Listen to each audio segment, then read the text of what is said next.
Vây bên em mới mua chắc là sơ cao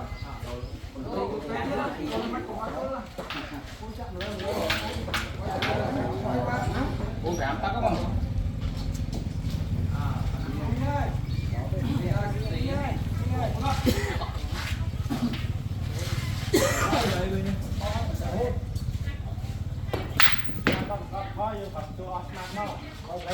rồi chuồng tiết đi chuồng mình khôi mình lo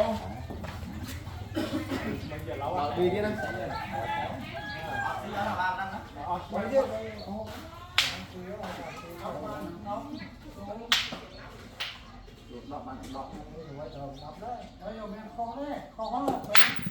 trong pin cái dài thì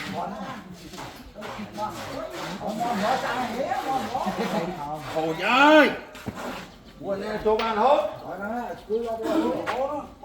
hù ơi đúng không game anh bay game đang khó bay đâu không coi là muối đấy 50 đó tí trong bay đó nó muối thun bỏ nó mới bay nó thở nó vươn chạy ơi buộc cựa đi vô vô vô cái vô nó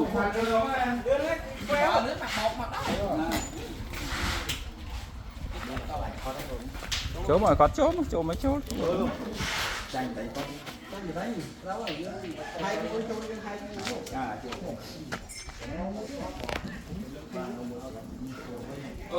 có lắm kênh mình che chặt đây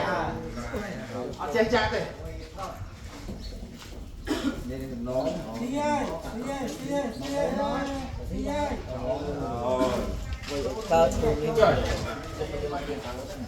bỏ vai trên phía nó trên phía lớn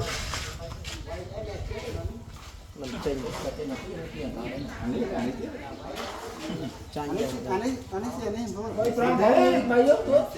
bỏ muốn trang đi từng là có mà chứ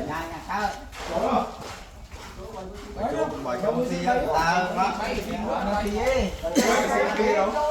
đúng không anh đi cái gì